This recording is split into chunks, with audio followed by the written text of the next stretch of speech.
Hey, yo, what's up, brothers? It's your boy, the patriarch of the Negro Manosphere, brother BGS. He made a video defending the length of his group chats, and I don't think that was necessary. Brother BGS is succinct, persuasive.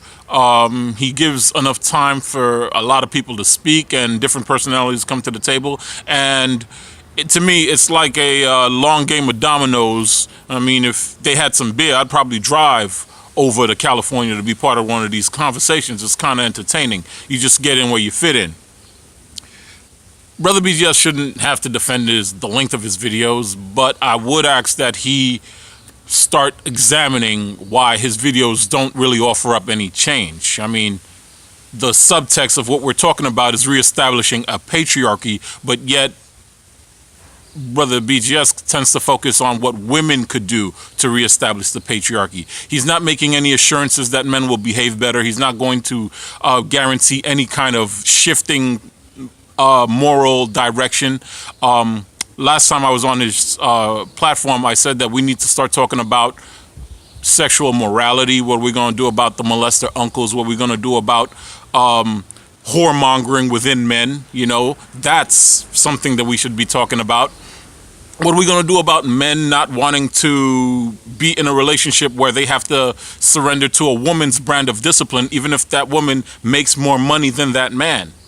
We're not talking about these things. Brother BGS's platform it's not the problem that your group chats are long. It's that they're not really productive. They're harkening back to a patriarchal society, a 1975 type of patriarchal society. Your platform is conservative as fuck. That's the problem, brother.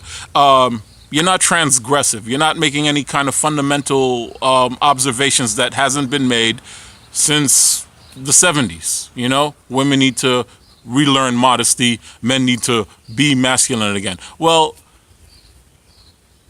you're trying to reestablish a patriarchy, right? You're trying to reestablish a patriarchy, and you're not talking about the hindrances of that patriarchy from a male perspective. You're not criticizing men enough, which is my problem with you in general. I don't have any problems with you as a person, and I'm too thick-skinned to be worrying about the OUP sitting down shit. But what we have to talk about is how are we going to entice men to be better men so they can be better life partners and make themselves available to have more children, so that these women will not only be forced to have children with them because their loins and their desires and their belief that they are marrying a hero of high value. That's what's going to drive women back into the marriage roles. And believe me, I think a lot of women do want to be in marriage roles, but we have to we have to examine those roles. Do we need to make some concessions? Do we need to make some changes on how we think? Do we need to really curtail all of this masculine shaming? I mean, god dang, why are black men so fear of being emasculated? We already are. Anyway, I will leave you with this.